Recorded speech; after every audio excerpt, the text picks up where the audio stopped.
அல்லாஹ்வினுடைய மாபெரும் கிருபையால் இஸ்லாம் என்ற இந்த தூய மார்க்கத்தை நம்முடைய வாழ்க்கை நெறியாக நாமெல்லாம் ஏற்றிருக்கிறோம்.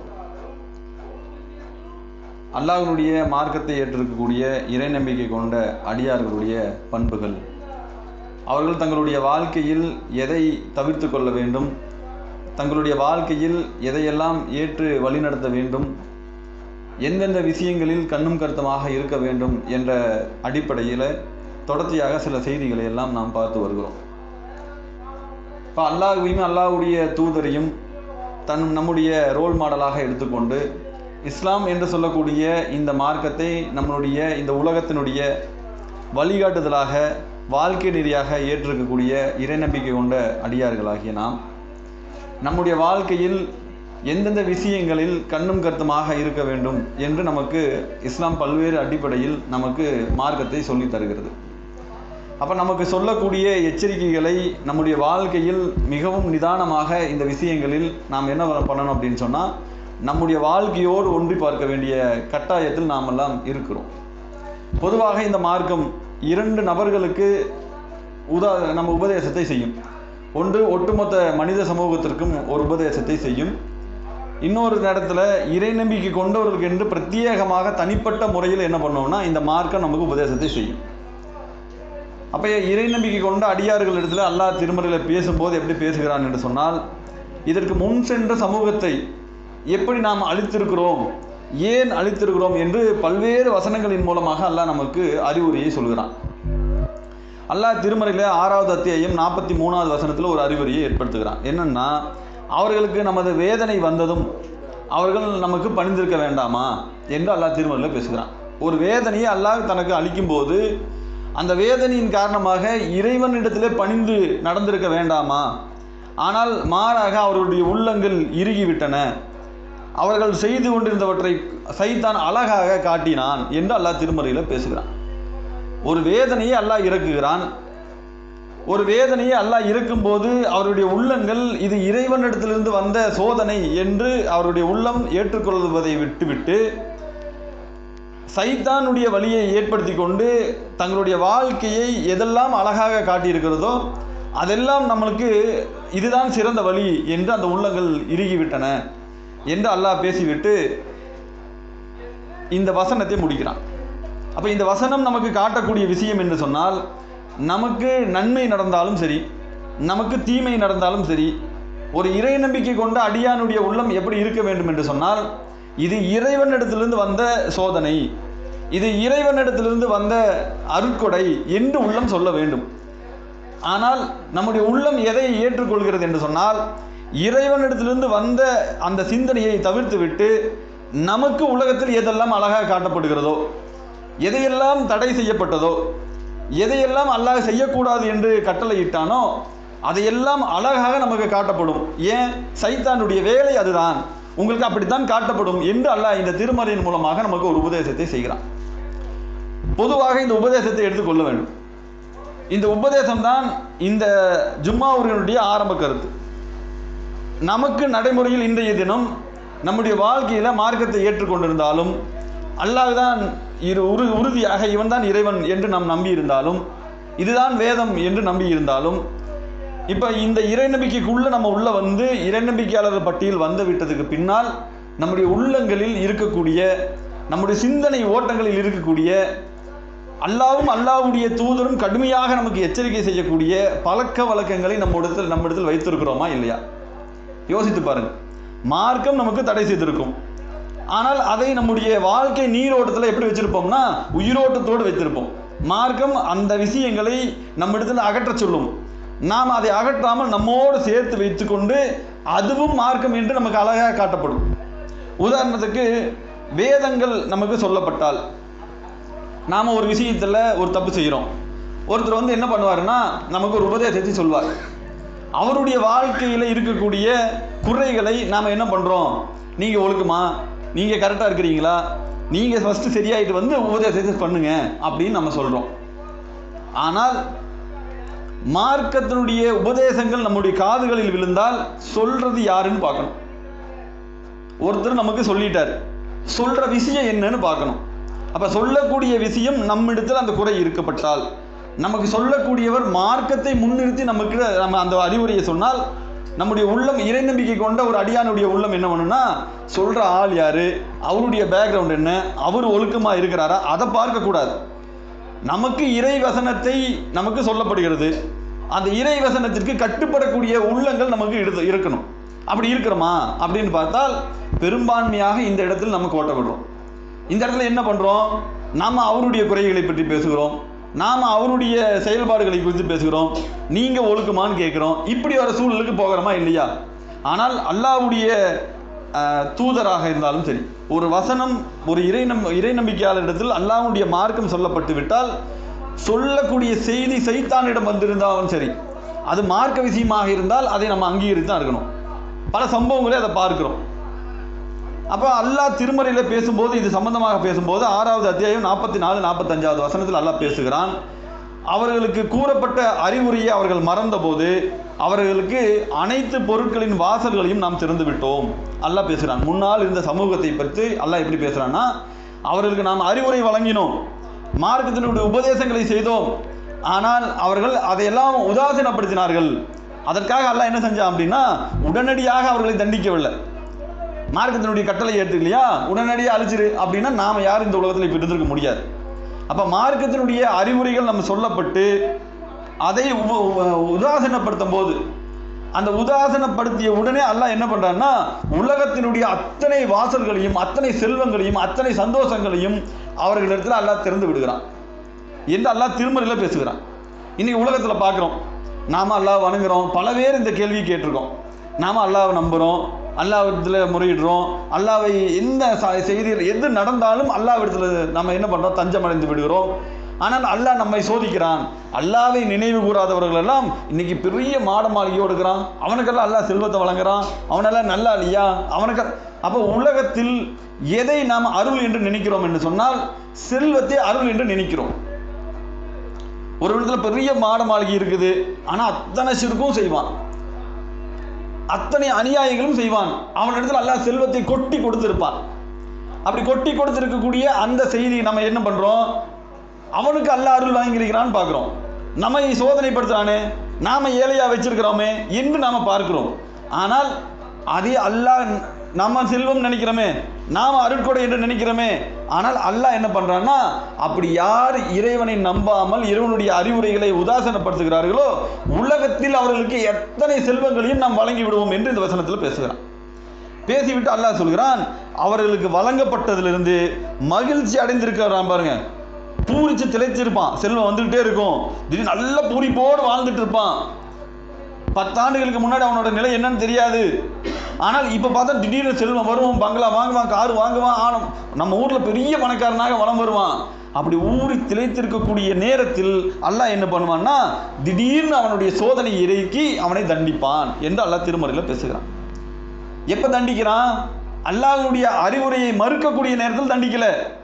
அப்படி மறுத்தவனுக்கு அல்லாஹ் அனைத்து செல்வத்தினுடைய வாசலையும் திறந்து விட்டு அல்லாஹ் என்ன பண்ணுறான், அவன் ஊறி திளைத்திருக்கக்கூடிய நேரத்தில் திடீரென அவனுக்கு ஒரு பெரிய அடியை அல்லாஹ் ஏற்படுத்துகிறான், பெரிய தண்டனையை அவன் மீது இறக்குகிறான் என்று அல்லாஹ் சொல்லிவிட்டு சொல்கிறான், அவர்கள் அந்த நேரத்தில் தான் நம்பிக்கை இழப்பார்கள் என்று சொல்லிவிட்டு, அநீதி இழைத்த கூட்டத்தினரை அல்லாஹ் இப்படித்தான் வேறு இருப்பான். யார் அல்லாஹ்விற்கும் அல்லாஹ்வுடைய தூதருக்கும் மாறு செய்கிறார்களோ, அநீதி இழைக்கிறார்களோ, அவர்கள் அல்லாஹ் உடனடியாக தண்டிக்க மாட்டான். உலகத்தினுடைய அந்த ஆசாபாசங்களை ஊறி திளைக்க விட்டு, சைத்தானுடைய அடிச்சூடகளை பின்பற்றக்கூடிய அடி நிலை வரை சென்று விட்டு, அந்த நேரத்தில் அல்லாஹ் அவர்களை வேறு இருக்கிறான். ஏன், அல்லாஹ்வுடைய தண்டனை இப்படித்தான் இருக்கும். அப்ப நமக்கு என்ன உபதேசம் இங்கே நடக்குது, நம்முடைய வாழ்க்கையில நமக்கு மார்க்கத்தினுடைய அறிவுரைகள் சொல்லப்பட்டால் அந்த இடத்தில் நீங்கள் கட்டுப்பட்டு விடுங்கள்.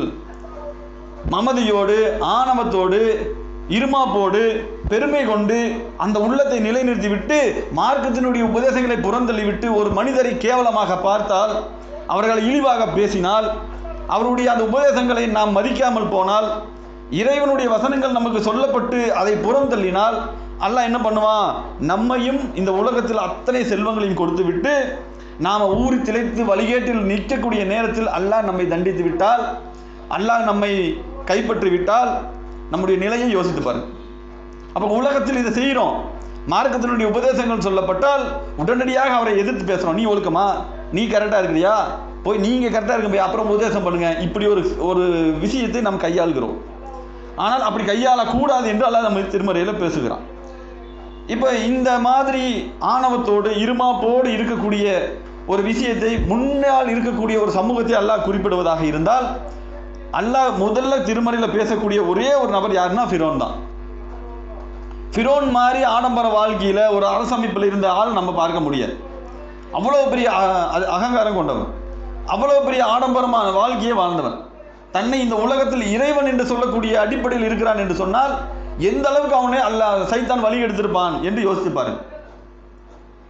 ஃபிரௌனை பற்றி நம்ம பெருமையாக ரொம்ப பெருசாக பேச வேண்டிய அவசியம் இல்லை. ஏன்? மூசா அலைஹிஸ்ஸலாம் அவர்களுடைய சமூகத்தில் வாழ்ந்த அவன் ஒரு பெரிய அரசனாக வலம் வருகிறான். அந்த சமூகத்தில் இருக்கிற குழந்தைகளை கொலை செய்கிறான், பெரும் அநியாயங்களை செய்து வருகிறான், ஒரு கூட்டத்தையே ஒரு சமூகத்தையே அடிமையாக ஆக்கி வைக்கிறான். இவ்வளவு பெரிய அகங்காரங்கள் கொண்ட ஒருத்தன்ட்ட போய் நீ இறைவன் கிடையாது, இறைவன் மாபெரும் பெரிய இறைவன் ஒருத்தன் இருக்கிறான், அண்ட சராசரங்களை படைத்த ஒருவன் இருக்கிறான், உன்னையும் என்னையும் படைத்தவன் இருக்கிறான் என்று அவன் இடத்துல பேசும்போது, மார்க்கத்தை சொல்லக்கூடிய நேரத்தில், பெருமை அடிக்காத என்று சொல்லக்கூடிய நேரத்தில், ஆணவம் கொள்ளாத என்று சொல்லக்கூடிய நேரத்தில் அவன் உள்ளம் அப்படி ஏற்றுதா அப்படின்னு யோசிப்பார்.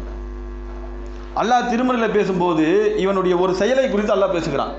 எந்த அளவுக்கு அவன் இருமாப்போடு ரொம்ப ஆணவத்தோடு இருக்கிறான் என்று சொன்னால், மூசா அலைஹிஸ்ஸலாம் அவர்களை பொய்யன் என்று உறுதியாக நம்ப வேண்டும் மக்கள். அவரை அப்படி மக்கள் முன்னாடி பொய்யர் என்று காட்ட வேண்டும் என்பதற்காகவே அவனுடைய செயல்கள் எல்லாம் எப்படி இருந்துச்சு அப்படின்னு சொன்னால், நடக்காத காரியங்கள் எல்லாம் நடத்திவிட முடியும் என்று நம்பக்கூடிய அளவிற்கு அவனுடைய செயல்கள் இருந்ததாக திருமறை பேசுகிறது. உதாரணத்துக்கு இன்றைக்கு உலகத்தில் வாழ்கிறோம். நாம் இந்த பூமியிலிருந்து மேலே போவதாக, வானத்திற்கு போவதாக இருந்தால் நிச்சயமாக போக முடியாது. ஏன்? நாம் இந்த பூமியை விட்டு வெளியில் ஏறிவிட்டாலே அங்கே காற்று இருக்காது, நல்ல ஆக்சிஜன் கிடையாது, எந்த சூழலையும் முடியாதுங்கிறத நம்ம உணர்ந்து தான் வச்சுருக்கோம். ஆனால் அவனுடைய நிலை எப்படி இருந்தது என்று சொன்னால், அவனுடைய அரசவையில் இருக்கக்கூடிய ஒருவரை கூப்பிடுகிறார். இது அல்லாஹ் திருமறையில் பேசுகிறான். 40வது அத்தியாயம் 36, 37 அல்லாஹ் பேசுகிறான். எப்படி பேசுகிறான்னா, ஹாமானே, எனக்காக உயர்ந்த கோபுரத்தை நீங்கள் எழுப்புங்கள். ஒரு ஆளை கூப்பிட்டு இந்த பூமியிலிருந்து வானம் வரைக்கும் ஒரு பெரிய உயர்ந்த கோபுரத்தை நீங்கள் எழுப்புங்கள். யார் சொல்றா? ஃபிரௌன் சொல்றான். அந்த கோபுரத்தின் வழியாக ஒரு வழித்தடத்தை ஏற்படுத்துங்கள். எதுக்கு? வானத்திற்கு செல்வதற்கு ஒரு வழித்தடத்தை ஏற்படுத்துங்கள். நான் அந்த வழியாக போய் இந்த மூசா சொல்லக்கூடிய அந்த இறைவனை நேரில் பார்க்க வேண்டும். எவ்வளவு பெரிய ஆணவம் இருக்குன்னு யோசிச்சு பாருங்க. உலகத்தில் ஒரு பெரிய கோபுரத்தை எழுப்பணும். அந்த கோபுரம் எங்கே வரைக்கும் போகணுமா? வானம் வரைக்கும் போகணும். அந்த இடத்துல ஒரு வழித்தடத்தின் மூலமாக மூசா சொல்லக்கூடிய வானத்தில் இருக்கக்கூடிய இறைவன் என்று மூசா சொல்கிறாரு, அந்த இறைவனை நான் போய் பார்க்க வேண்டும். நான் பார்த்து விட்டு இந்த மூசா பெரும் பொய்யர் என்று இந்த மக்களுக்கு நான் சொல்ல வேண்டும். இந்த மூசாவை நான் பொய்யனாக பார்க்கிறேன் என்று யார் சொல்றா? ஃபிரௌன் சொல்றான். என்ன காரணம்? உள்ளத்தில் இருக்கக்கூடிய அந்த பெருமை, நான் தான் என்ற அகம்பாவம், தனக்கு இறைவன் கொடுத்த அந்த அருட்கொடையை மறந்துவிட்டு, இறைவனிடத்திலிருந்து வந்த அந்த வசனங்களை மறந்துவிட்டு, ஒரு அறிவுரை சொல்லப்பட்டால் அதை புறக்கணித்து விட்டு இருமாப்போடு இருக்கக்கூடிய ஒருவனுக்கு எவ்வளவு அறிவுரை சொன்னாலும் கேட்காது. அப்போ அவனுடைய உள்ளத்தை பற்றி அல்லாஹ் சொல்கிறான், இவன் இப்படித்தான் பெரிய கோபுரத்தை ஏற்படுத்தி அல்லாஹ்வை பார்க்க வேண்டும் என்று சொல்லக்கூடிய அளவிற்கு அவனுடைய செயல்பாடுகள் இருந்தது என்று அல்லாஹ் சொல்லிவிட்டு அல்லாஹ் சொல்றான், ஃபிரௌனுக்கு அவனுடைய தீய செயல்கள் அழகாக காண்பிக்கப்பட்டது. அவன் செய்யறது முடியாதுன்னு தெரியும், அவன் செய்யது, அவன் கேட்கக்கூடிய அந்த செயல் நிச்சயமாக யாராலும் முடியாதுன்னு தெரியும். ஆனால் அவன் சொல்றது முட்டாள்தனமாக இருந்தாலும் அந்த முட்டாள்தனம் அவனுக்கு அழகாக, தன்னை பெரும் அறிவாளியாக, தன்னை பெரும் சாமர்த்தியசாலியாக காண்பிப்பதற்கு சைத்தான் அப்படித்தான் அவன் உள்ளத்தை ஆக்கி வைத்திருந்தான் என்று அல்லாஹ் திருமலை சொல்கிறான். சொல்லிவிட்டு அல்லாஹ் சொல்றான், ஃபிரௌனுடைய சூழ்ச்சி தான் அவனுடைய அழிவில் முடிந்தது என்று அல்லாஹ் திருமலையில் பேசுகிறான். அவன் எதையெல்லாம் சூழ்ச்சியாக எடுத்தானோ, எதையெல்லாம் அவனுடைய தந்திரம் என்று நினைத்தானோ, எதையெல்லாம் அவனுடைய சொந்த முயற்சி என்று நினைத்தானோ, அந்த சூழ்ச்சிகள், அந்த பெருமை, அவனுடைய ஆணவம், இதுதான் அவனை என்ன தங்கிச்சு அவனுடைய அழிவுக்கு காரணமாக அமைந்தது என்று அல்லாஹ் திருமறையில் பேசுகிறான். அப்போ யோசிச்சு பாருங்க, இந்த உலகத்தில் வாழக்கூடிய நேரத்தில் மார்க்கத்தினுடைய உபதேசங்களை நாம் புறக்கணித்து விட்டு நம்மை நாம் புத்திசாலியாக நினைத்து கொண்டால், நம்மை தந்திரசாலியாக நினைத்து கொண்டால், நம்மை பெரும் திறமைசாலியாக நினைத்து கொண்டால் அல்லாஹ் என்ன பண்ணுவான்? நம்முடைய செயல்களை நமக்கு அழகாக காண்பான். அல்லாஹ்வுடைய பார்வையில் அது பெரும் பாரதூரமாக இருக்கும், அல்லாஹ்வுடைய பார்வையில் பெரும் கோபத்தை ஏற்படுத்தும். ஆனால் நமக்கு அது எப்படி இருக்கும் அப்படின்னு சொன்னால், பெரும் புத்திசாலியாக, நம்மளை மாதிரி ஒரு திறமைசாலி யாரும் கிடையாது, நம்மளை மாதிரி ஒரு தந்திரசாலி சூழ்ச்சிசாலி யாரும் கிடையாது என்று நமக்குள்ள நாம் பூரித்து நிற்கக்கூடிய அளவுக்கு நம்முடைய உள்ளங்கள் மாறிவிடும் என்று அல்லாஹ் திருமறையில் பேசுகிறான். அதே மாதிரி பார்க்குறோம். பொதுவாக இந்த உலகத்தில் நாம் செய்யக்கூடிய ஒரு காரியம் என்னன்னு சொன்னால், பல அமைப்புகளாக எல்லாரும் பிரிஞ்சிருக்கிறோம். பல அமைப்புகளில் நாம் எல்லாம் என்ன பண்ணுறோம்னா ஒன்று கூடி இருக்கிறோம். மார்க்கம் என்பது அப்படி பல விதமாக பிரிந்திருக்கிறதா என்று பார்த்தால் அப்படி எதுவும் கிடையாது. இஸ்லாம் என்ற மார்க்கம் உலகத்தில் இருக்கக்கூடிய அத்தனை மனிதர்களுக்கும் ஒரே மார்க்கம் தான், ஒரே செயலைத்தான் அல்லாஹ் சொல்கிறான், ஒரே அறிவுரைத்தான் ஒட்டுமொத்த மனித சமூகத்துக்கும் சொல்கிறான். அல்லாஹ்வுடைய தூதருடைய வழிகாட்டுதலும் அப்படித்தான் இருக்கிறது. ஆனால் நம்முடைய செயல்பாடுகள் எப்படி இருக்குது? நாம் ஒரு காரியத்தை செய்ய வேண்டும் என்று முடிவு செய்துகிறோம். உலகத்தில் வாழக்கூடிய நாம் ஒரு விஷயத்தை செய்ய வேண்டும் என்று முடிவு செய்கிறோம். இப்போ நம்மளுடைய நிலை எப்படி இருக்குன்னு சொன்னால், மார்க்கத்தினுடைய விஷயங்கள் நமக்கு எப்படி வரணும்? நாம் செய்கிறது தவறாக இருந்தாலும் அதை ஏதாவது ஒரு அறிஞர், ஒரு மார்க்கத்தை சொல்லக்கூடிய, நாம் போய் திடீர்னு ஓப்பனாக போய் ஃபத்வா கேட்போம்ல, அந்த ஃபத்வா போய் கேட்கக்கூடிய நேரத்தில் இல்லை இதை ஹராமுன்னு சொல்லிட்டா, ஓகே இதை ஹராமு அவர் சொல்லிட்டாரு வந்துடுறோமா, அந்த மன திருப்தியோடு வருகிறோமா என்று பார்த்தால் அப்படி மன திருப்தி இல்லை. ஏன்? நாம் ஒரு காரியத்தை செய்யணும்னு முடிவு பண்ணிட்டோம்ல. அப்போ யார் இதை ஹலால் என்று சொல்வார்கள்? செய்யுங்க ஒன்றும் பிரச்சனை இல்லை அப்படின்னு யார் சொல்லுவா? இப்படி யார் நமக்கு இந்த காரியத்தை செய்யன்னு சொல்லுவாங்களோ அந்த மாதிரி ஆளுகளாக பார்த்து தேடி தேடி போய் என்ன பண்ணுறோம் அப்படின்னு சொன்னால், மார்க்க சட்டத்தை தேடுகிறோம். நாம் செய்ய வேண்டிய காரியத்தை குறித்து உள தூய்மையோடு, நான் இதை ஹராமா ஹலாலா, அல்லாவுக்கு கட்டுப்பட்டு அல்லாவுக்கு அடிப்பைப்பட்டு அல்லாஹ் நமக்கு என்ன செய்கிறான் எதை சொல்கிறான் என்று ஓப்பனாக இக்லாஸோடு உள்ளத்தோடு போகிறோமா? ஆனால் அப்படி போகிறதில்லை. நாம் என்ன பண்ணுறோம்? நாம் செய்யக்கூடிய காரியத்துக்கு ஒருத்தர் என்ன சொல்லணும், செய்யுங்கன்னு சொல்கிற மாதிரி ஒரு ஆளை தேடுறோம். அப்படி மார்க்க சட்டத்தை, நமக்கு சாதகமான மார்க்க சட்டத்தை தேடுகிறோம்.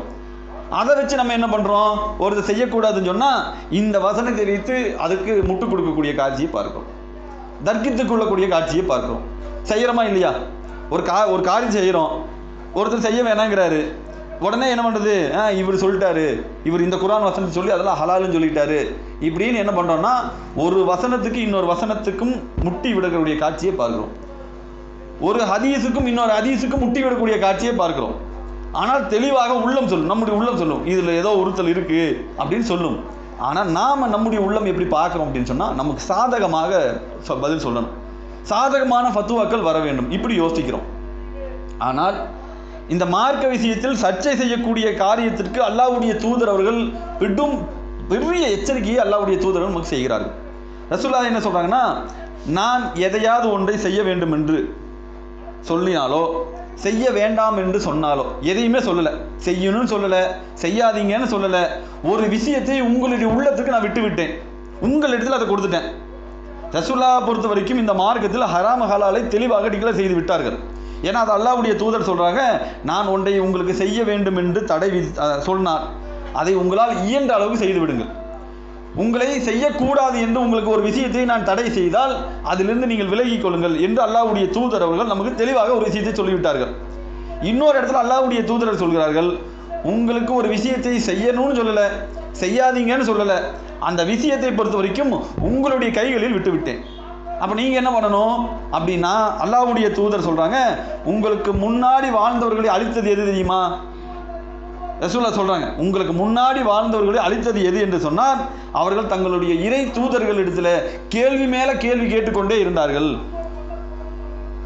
அப்போ ரசூலுல்லாஹ் பொறுத்தவரைக்கும் என்ன சொல்கிறாங்க, உங்களுடைய உள்ளத்துக்கு விட்டாச்சு ஒரு செயலை செய்யணும்.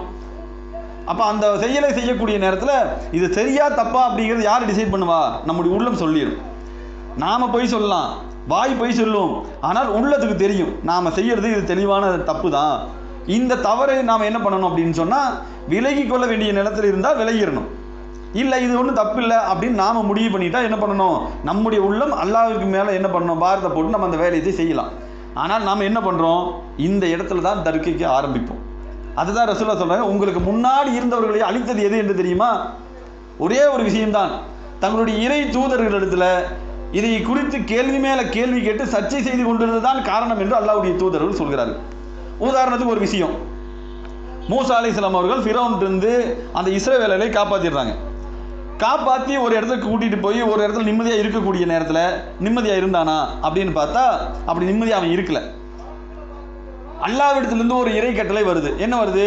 ஒரு காளை கண்டை அறுத்து பலியிடுங்கள். இவ்வளவுதான் விஷயம்.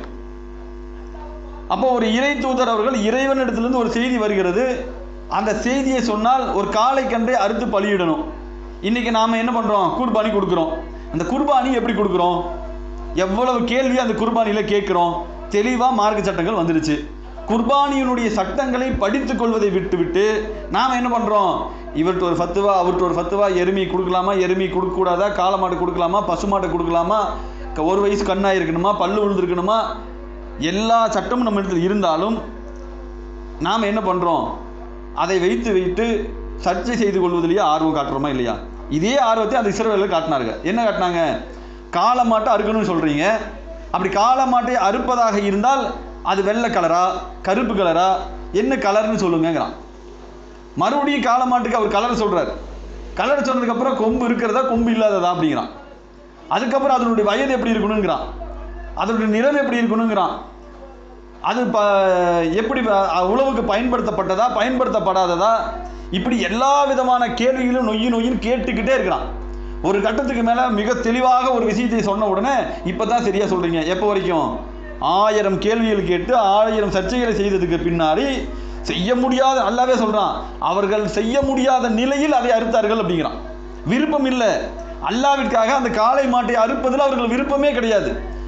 ஆனால் இதுக்கு மேலே கேள்வி கேட்க முடியாது. எல்லா கேள்விக்கும் ஒரு எண்டு இருக்குமில்ல, அதுக்கு மேலே கேள்வி கேட்க முடியாது என்ற நிலையில் விருப்பமே இல்லாமல் அவர்கள் அதை அறுத்தார்கள் என்று அல்லாஹ் பேசுகிறான். இப்போ அந்த அளவுக்கு அந்த மக்கள் என்ன பண்ணுறாங்கன்னு சொன்னால், பெரும் கொடுங்கோலாண்டு காப்பாற்றி கொண்டு வந்து ஒரு இடத்துல நிற்க வச்சா அல்லாஹ்வினுடைய அந்த சட்டங்களில் கட்டுப்பட்டு நடக்கக்கூடிய விஷயங்களுக்கு அவங்களுக்கு அவ்வளவு சிரமம். ஏன்?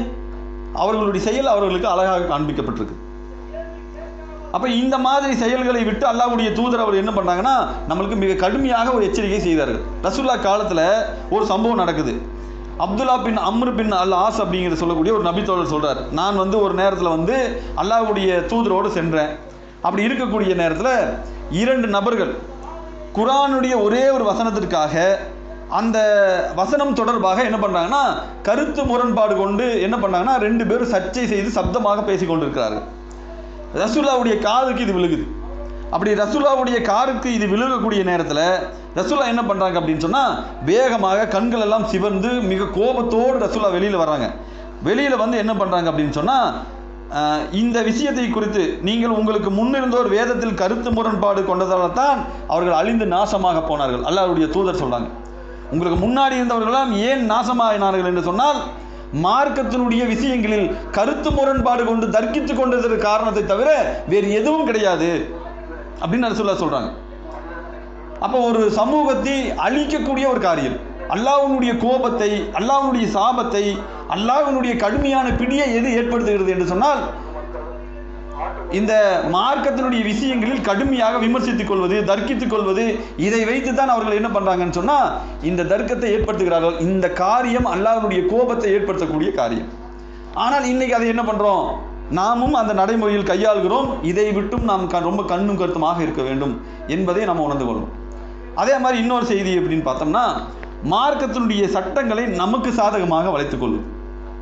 ஒரு மார்க்க சட்டம் நமக்கு வருதுன்னு சொன்னால் நமக்கு சாதகமாக அந்த சட்டத்தை வளைத்துக் கொள்ளக்கூடிய காரியத்தை பார்க்குறோம். ஏன்? அவர் நம்ம கூட இருக்கிறாரு, நம்முடைய ஆள், நம்முடைய டீமை சேர்ந்தவர், நம்முடைய ஜமாத்தை சேர்ந்தவர், நம்முடைய இயக்கத்தை சேர்ந்தவர், நம்முடைய கட்சியை சேர்ந்தவர், இப்போ அவர் எதையாவது ஒரு வகையில் காப்பாற்றிடணும்ல, இப்படி நம்ம பார்க்கிறோம். செய்வது அநியாயமாக தெரிந்தாலும் அது அநியாயமாக இருந்தால் நம்முடைய தாய் தந்தையராக இருந்தாலும் சரி, நம்முடைய சமூகமாக இருந்தாலும் சரி, நம்முடைய அண்ணன் தம்பிகளாக இருந்தாலும் சரி, தப்புனா தப்புன்னு சொல்லக்கூடிய அந்த நெஞ்சழுத்தம் நம்மள்ட்ட இருக்கணும். ஏன்? அது மார்க்கத்தினுடைய சிந்தனை. அல்லாஹ்வுடைய தூதர் அவர்களுடைய காலத்தில் மக்சூமி கிளத்தை சேர்ந்த ஒரு பெண் என்ன பண்ணுறாங்கன்னு சொன்னால் திருடிடுறாங்க. இது எல்லாரும் நமக்கு தெரிஞ்ச சட்டம் தான். ஆனால் இதில் என்ன சம்பவம் அப்படின்னா, இதை ரசூலுல்லாஹ்ட்ட போய் பேசுவது யார்? ஒரு பெண்மணி திருடிடுறாங்க. இது ஒரு குலத்துக்கே அவமானமாக அந்த குறைசிகள் பார்க்கிறார்கள். இப்போ ரசூலுல்லாஹ்ட்ட என்ன பண்ணும்?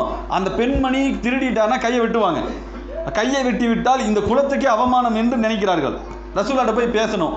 ரசூலாட்ட போய் பேசுவதாக இருந்தால் அல்லாஹ்வுடைய தூதரோடு இருக்கக்கூடிய உசாமாவை தவிர வேறு யார்? உசாமா ரலியல்லாஹு அல்லாஹ்வுடைய செல்ல பிள்ளையாக பார்க்கப்படுகிறார்.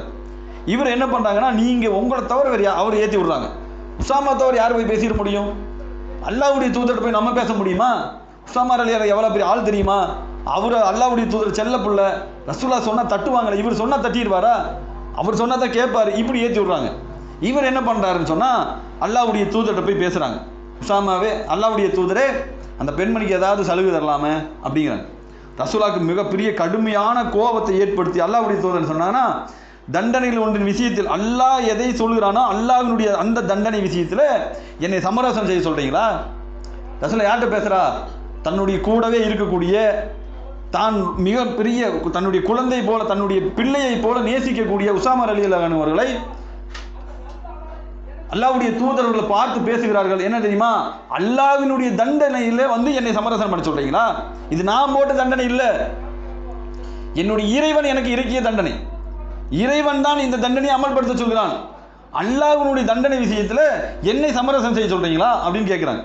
கேட்டுவிட்டு ஒரு வார்த்தையை சொல்கிறார்கள் அல்லாஹ்வுடைய தூதர் அவர்கள், என்னுடைய மகள் ஃபாத்திமா திருடினாலும் இந்த முகமது அவருடைய கையும் வெட்டக்கூடியவனாக இருப்பான். ரசூலுல்லாஹ் சொல்றாங்க, என்னுடைய பிள்ளை, என்னுடைய செல்ல குழந்தையாக இருந்தாலும் சரி, நான் பெற்றெடுத்த மகளாக இருந்தாலும் சரி, திருடி இருந்தால் என்னுடைய மகள் ஃபாத்திமாவுடைய கைகளும் துண்டிக்கப்பட்டிருக்கும் அப்படின்னு ரசூலுல்லாஹ் சொல்றாங்க. ஏன்? நமக்கு சமரசம் செய்கிறது நம்மளுக்கு ரொம்ப அழகாக காட்டப்படும். ஆனால் அது அல்லாஹ்வுடைய சட்டத்தில் கை வைக்கிறோமே அப்படிங்கிற உறுத்தல் நம்மள்ட்ட இருக்கணும். ஏன்? நமக்கு அதெல்லாம் அழகாக காண்பிக்கப்படும்.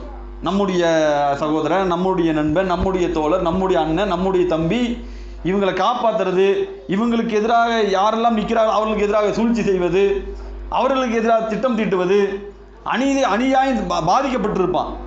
பாதிக்கப்பட்டவனிடத்தில் போய் மேலும் பாதிப்பை ஏற்படுத்தக்கூடிய காரியத்தை விட மிக மோசமான காரியத்தை, அல்லாஹ்வுடைய சாபத்தை பெற்று தரக்கூடிய வேற எந்த செயலும் கிடையாது.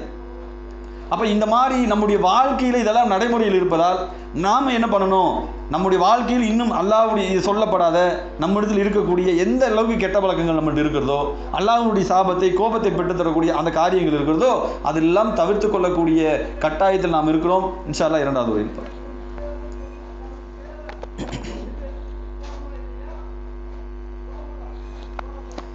அஸ்ஸலாமு அலைக்கும் வரஹ்மத்துல்லாஹி வபரகாத்துஹு.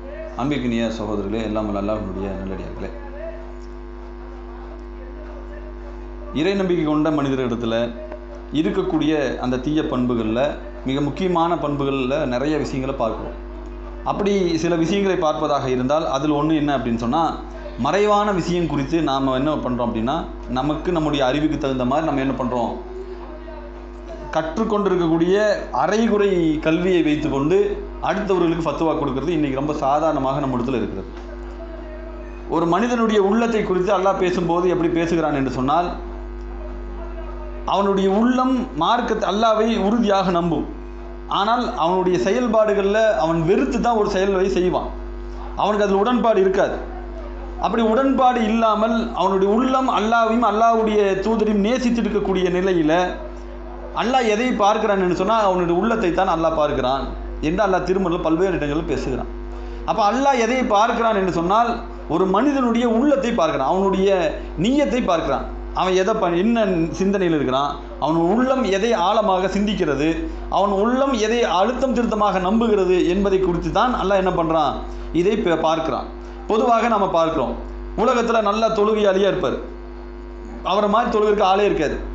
ஆனால் அவர் என்ன பண்ணுவார் அப்படின்னு சொன்னால், உலகத்தில் நம்மளை தொழுகையாளின்னு எல்லாரும் சொல்லணும், நம்மளை ஒரு நோம்பாளி என்று சொல்லணும், நம்மளை ஒரு தர்மம் செய்யக்கூடியவராக பார்க்கணும், உலகத்திற்காகவே செய்து கொண்டிருப்பார். வெளிப்பார்வையில் நம்மளுக்கு எப்படி அழகாக இருக்கும், ஐயோ இவர் மாதிரி ஒரு தர்மம் செய்யக்கூடிய ஆள் கிடையாது, இவர் மாதிரி தொழுகக்கூடியவர் யார் கிடையாது, இவர் மாதிரி ஒரு நல்ல மனுஷன் யார் கிடையாது அப்படின்னு பார்ப்போம். ஆனால் உள்ளம் முழுக்க விஷமாக இருக்கும். உள்ளத்தில் அவருக்கு இகிலாஸ் இருக்காது. அல்லாஹ் எதை பார்ப்பான், நம்மளை மாதிரி அல்லாஹ் பார்க்க மாட்டான். வெளித்தோற்றத்தை வைத்து நாம் பார்க்கிறோம், ஆனால் அல்லாஹ் வெளித்தோற்றத்தை பார்க்க மாட்டான். அதற்கு பதிலாக உள்ளத்தை அல்லாஹ் பார்க்கக்கூடியவனாக இருக்கிறான். அப்போ நம்ம இந்த உலகத்தில் நிறையா பேருக்கு ஈஸியாக டக்குன்னு என்ன பண்ணுவோம் அப்படின்னா, இவன் காஃபிரு, இவன் பின்னாடி நின்று தொழுகக்கூடாது, இவங்க கூட சேரக்கூடாது, இந்த ஜமாத்து பின்னாடி நிற்கக்கூடாது, அந்த ஜமாத்து பின்னாடி நிற்கக்கூடாது அப்படின்னு நம்ம வாடகை இன்றைக்கி உலகத்தில் எல்லாத்துக்கும் ஈஸியாக கொடுக்கக்கூடிய ஒரு விஷயம் என்னென்னா இந்த ஃபத்துவாக்கள் தான். அப்போ இதில் நாம் இன்றைக்கி செயல்பாடுகள் இருக்கிறோமா இல்லையா யோசிச்சு பாருங்கள். அமைப்புகள் பெயரில், ஜமாத்துகள் பெயரில், கட்சிகள் பெயரில், அல்லது வேறு ஏதாவது ஒரு இயக்கங்கள் பெயரில் நாம் எப்படி உள்ளம் இருக்குதுன்னு சொன்னால், உடனடியாக மறைவாக இருக்கக்கூடிய விஷயங்களில் நாம் உடனடியாக என்ன பண்ணுறோம், நமக்கு சாதகமாக இருக்கக்கூடிய சில வசனங்களை வைத்துக்கொண்டு, நமக்கு சாதகமாக இருக்கக்கூடிய அந்த ஹதீஸுகளை வைத்துக்கொண்டு என்ன பண்ணுறோம் அப்படின்னு சொன்னால் ஒரு ஃபத்வாவை ஏற்படுத்தி விடுகிறோம். அவர்கள் எந்த சிந்தனையில் அதை அணுகுகிறார்கள், மார்க்கத்தினுடைய சிந்தனைகளை மார்க்கத்தின் கண்ணோட்டத்தில் அணுகிறோமா அப்படின்னு பார்க்கறதே கிடையாது, யாராக இருந்தாலும் சரி. அப்போ அந்த விஷயத்தில் நாம் ரொம்ப கூடுதலாக கண்ணும் கருத்துமாக இருக்க வேண்டிய நிர்பந்தத்தில் இன்றைக்கு நாம் இருக்கிறோம். இப்போ உதாரணமாக அல்லாஹ்வுடைய தூதர் அவர்கள் என்ன பண்ணாங்கன்னா, காரிஜா பின் சயீத் அல் குத்ரி அல் அன்சாரி ரஹ்மத்துல்லாஹி அலைஹி அவர்கள் சொல்லக்கூடிய ஒரு செய்தியை, உம்முல் அலா ரலியல்லாஹு அன்ஹா ஒரு பெண்மணி இருக்கிறாங்க. இவங்க என்ன பண்ணுறாங்க அப்படின்னா, ஒரு நபித்தோழியராக இருக்கிறார், அன்சாரி பெண்களில் ஒருவராக இருக்கிறார். முஹாஜிர்கள் எல்லாம் என்ன பண்ணுறாங்கன்னா, மக்கா விட்டு மதீனாவுக்கு ஹிஜ்ரத் வராங்கல்ல, அப்படி வரக்கூடிய நேரத்தில் இந்த குடும்பத்தில்கிட்ட ஒரு நபித்தோழரை ஒப்படைக்கிறாங்க அல்லாஹ்வுடைய தூதர் அவர்கள். அவர் யாருன்னா உம்முல் அலா அப்படின்னு சொல்லக்கூடிய உஸ்மான் பின் மல்லூன் என்று சொல்லக்கூடிய ஒரு நபித்தோழர். இந்த உம்முல் அலா ரலியல்லாஹு அன்ஹா வீட்டில் இந்த உஸ்மான் பின் மல்லூன் என்று சொல்லக்கூடிய இந்த நபித்தோழரை அல்லாஹ்வுடைய தூதர் அவர்கள் தங்க வைக்கிறார்கள். அவருக்கு ஒரு நோய் வாய்ப்படுகிறார். அப்படி நோய் வாய்ப்படக்கூடிய நேரத்தில் அந்த நோயின் காரணமாக அவர் மரணித்து விடுகிறார். அப்படி மரணித்திருக்கக்கூடிய அந்த நேரத்தில் அல்லாஹ்வுடைய தூதர் அவர்கள் அந்த மௌத்தை பார்ப்பதற்காக வருகிறார்கள். அப்படி வரக்கூடிய நேரத்தில் இவங்க என்ன பண்ணிடுறாங்க அப்படின்னு சொன்னால், இந்த நபித்தோழரை, மரணித்த நபித்தோழரை குறித்து என்ன பண்ணாங்கன்னா, அபு சாஹிபே, அல்லாஹ் உங்களை கண்ணியப்படுத்தி இருக்கிறான். ஏன் ரசூல்லா பார்க்க வந்துட்டாங்கல்ல, இதுக்காக அவங்க என்ன பண்ணுறாங்கன்னு சொன்னால், அல்லாஹ் உங்களை கண்ணியப்படுத்தி இருக்கிறான் என்று அவர் பேசுகிறார். அதுக்கு உள்ள காரணம் 1000 இருக்கலாம். அவர் அழகான வார்த்தையை பயன்படுத்திக்கிறார். ஒரு மரணிச்சிட்டாரு, அவர் யார் இருக்கிறாரு, ஒரு நபித்தோழராக இருக்கிறார், அல்லாஹ்வையும் மார்க்கத்தையும் ஏற்றுக்கொண்டக்கூடிய ஒரு மனிதராக இருக்கிறார். இதை வைத்து அவர் என்ன பண்ணுறாருன்னா, உங்களை அல்லாஹ் கண்ணியப்படுத்தி இருக்கிறான் என்று சொல்கிறார். உடனே ரசூலா என்ன பண்ணாங்கன்னா, இந்த விஷயத்தை உங்களை யார் வைத்து பேசுகிறீங்க, எந்த அடிப்படையில் இந்த வார்த்தையை நீங்கள் பயன்படுத்துகிறீர்கள் என்று அல்லாஹ்வுடைய தூதர் கேட்கிறார்கள். உடனடியாக அந்த பெண்மணி என்ன பண்ணா, சுதாரிச்சு, அல்லாஹ்வுடைய தூதர் எனக்கு தெரியாது, மறைவான விஷயங்கள் எனக்கு தெரியாது, நானும் என்னுடைய தாய் தந்தையும் உங்களுக்கு சமர்ப்பணமாகட்டுமாக என்று அவர் சொன்னதுமே அல்லாஹ்வுடைய தூதர் சொல்கிறார்கள், அல்லாஹ்வின் மீது ஆணையாக. யார் சொல்றா, ரசூலா சொல்றாங்க, அல்லாஹ்வின் மீது ஆணையாக நான் ஒரு நபியாக இருக்கிறேன், எனக்கு வஹி வருகிறது, சில விஷயங்கள் நீங்கள் பார்க்காத சில விஷயங்கள் எனக்கு காட்டப்படுகிறது, எல்லாம் இருக்கத்தான் செய்யுது. ஆனால் மரணத்திற்கு பின்னால் ஒருவருடைய நிலை பற்றி எனக்கே தெரியாது. எந்த ஒரு மனிதனுடைய மரணத்திற்கு பின்னாலும் அவர்களுடைய நிலை என்ன என்பது எனக்கே தெரியாது. அப்படி இருக்கும்போது நீங்கள் இப்படி பேசுவது தவறு என்று அந்த நேரத்தில் அவர் சுட்டி காட்டுகிறார். அப்படி சுட்டி காட்டக்கூடிய நேரத்தில் அல்லாஹ்வுடைய தூதர் சொல்லிட்டாங்கல்ல, உடனே கட்டுப்படக்கூடிய மனிதர்கள் தானே, கட்டுப்பட்டு நிற்கிறாங்க. அவர் போய் என்னன்னா, ஆனால் உள்ளம் கவலைப்படுது. ஒரு நம்மளோட இருந்தக்கூடிய ஒரு நபித்தோழர், நம்மளுக்கு எப்படி நம்ம கூட இருக்கக்கூடிய ஒரு சகோதரர் மரணத்தை விட்டால் அவர் சொர்க்கவாசியா நரகவாசியா, கபருக்குள்ள வேதனை செய்யப்படுமா, இந்த கவலை எல்லாம் நம்மளை உண்மையாக ஆட்கொள்ளும். ஏன், நாம் அந்த மார்க்க சிந்தனையில் இருப்பதால் அவருடைய அந்த கபரில் போய் பார்க்கக்கூடிய நேரத்தில் நம்முடைய உள்ளம் இப்படி ஒரு ஆட்கொள்ளும். இந்த கவலை அவர்கிட்ட இருக்குது. ஒரு மரணிச்சிட்டாரு, இவ்வளவு அல்லாஹ்வுடைய தூதர் வேற இப்படி ஒரு வார்த்தையை சொல்லிட்டாங்களேன்னு ரொம்ப சங்கடத்தில் ஆளாகி இருக்கிறார்கள். அந்த நேரத்தில் அவருக்கு ஒரு கனவு வருகிறது இரவுல. என்ன கனவுன்னா, ஒரு சொர்க்கத்தில் இருக்கக்கூடிய ஒரு நீரோடையினுடைய என்ன பண்ணுறாங்கன்னா, அந்த இடத்துல தண்ணி கொடுக்குற மாதிரி ஒரு கனவை காண்கிறார். ஒரு சொர்க்கத்தினுடைய ஒரு தடாகத்தை, நீர் தடாகத்தை அவருக்கு கொடுப்பதை போல ஒரு விஷயத்தை பார்க்கிறாரு. ரசூலோட வேகமாக ஓடி வராங்க, அல்லாஹ்வுடைய தூதரே, நான் இந்த விஷயத்தில் இப்படி ஒரு கனவை கண்டேன் அப்படிங்கிறாங்க. உடனே ரசூல்லா சொல்கிறாங்க, இது அவருடைய அமல்களுக்கு செய்த அந்த விஷயம்தான் அப்படிங்கிறாங்க. அவர் செய்த நன்மை தான் உங்களுக்கு அப்படி காட்டப்பட்டிருக்குதுங்கிறாங்க. அப்போ அதில் ஒரு ஆனந்தம் இருக்குது. ஏன், உள்ளம் கவலை இருந்தாலும் ஒரு கனவின் மூலமாக ஒரு நன்மையான காரியம் காட்டப்பட்டிருக்குதுல்ல, அப்போ அந்த செய்தியை குறித்து அவருக்கு ஒரு சந்தோஷம் வருகிறது. ஆனால் இதில் என்ன படிப்பேன் அப்படின்னு சொன்னால், அல்லாஹ்வுடைய தூதருக்கு மறைவான எந்த விஷயத்தை பற்றியும் அறிவில்லைன்னு சொல்லும்போது, நாம் மறைவான இருக்கக்கூடிய விஷயத்தை அல்லாஹ்வின் பார்வையில் ஒவ்வொரு மனிதனும் எப்படி என்பது நமக்கு தெரியாது. அவருடைய உள்ளங்களில் இருப்பது நல்லதா கெட்டதான்னு தெரியாது. நாம் மேலோட்டமாக பார்க்கிறோம், மேலோட்டமாக நல்ல மனிதர் என்று பார்க்கிறோம். அதோடு நம்ம நிறுத்திடணுமே தவிர வேறு என்ன பண்ணக்கூடாது அப்படின்னு சொன்னால், ஒருவரை வரம்பு மீறி புகழ்ந்து விடக்கூடாது, வரம்பு மீறி இகழ்ந்தும் விடக்கூடாது என்பதில் ரொம்ப தெளிவாக இருக்கணும். ஏன் அப்படின்னா, இந்த பெண்மணி சொல்கிறார்கள், அல்லாஹ்வுடைய தூதரவர்கள் எனக்கு அந்த வார்த்தையை சொன்னதற்கு பின்னால் நான் யாரையுமே பாராட்டியது கிடையாது. யார் சொல்கிறா, ஒரு நபித்தோழியர் சொல்கிறார், ரசூலா என்னை கண்டித்து விட்டார்கள், இதற்கு பின்னால் நான் யாரையும் பாராட்டியது கிடையாது. ஏன் பாராட்டல, அது அல்லாஹ்வின் பொறுத்தில் இருக்கக்கூடிய செய்தி. நம்முடைய பார்வைக்கு என்ன இருக்குதோ அதையோடு நம்ம நிறுத்திடணுமே தவிர பார்வையை தாண்டி இருக்கக்கூடிய எந்த செய்திகளுக்கும் நாம் உள்ளே போகக்கூடாது என்பதை நாம் ரொம்ப கண்ணும் கருத்துமாக வைத்துக்கொள்ள வேண்டும். அப்போ இந்த மாதிரியான காரியங்களை விட்டு நாம் பிற மனிதர்களை பற்றி பேசுவது, பிற மனிதர்கள் மறைவான விஷயங்களை பற்றி பேசுவது, ஆணவத்தோடு இருப்பது, அல்லாஹ்வுடைய தூதருக்கும் அல்லாஹ்வுடைய மார்க்கத்திற்கும் மாறாக நடப்பது, இந்த மாதிரி அனைத்து காரியங்களை விட்டு ஒதுங்கக்கூடியவர்களாக நமக்கு இந்த உலகம் அழகாக காட்சி அளிக்கப்படும். ஆனால் அது அழகான காட்சி கிடையாது. மார்க்கம் நமக்கு எதை சொல்கிறதோ அதுதான் அழகான காட்சி. எனவே அந்த மார்க்கத்தின் அடிப்படையில் வாழ்ந்து மரணிக்கக்கூடிய ஒரு நல்ல இறை நம்பிக்கையாளராக நாமும் மரணிக்கக்கூடிய பாக்கியத்தையும் அதன் மூலமாக சொர்க்கம் செல்லக்கூடிய பாக்கியத்தையும் வல்ல ரஹ்மான் நம்ம அனைவருக்கும் தந்து அருள் புரிவானாக என்று கூறி இந்த உரையை நிறைவு செய்கிறேன். வாஹித் தவன் அல்ஹம்துலில்லாஹி ரப்பில் ஆலமீன். அஸ்ஸலாமு அலைக்கும் வரஹ்மத்துல்லாஹி.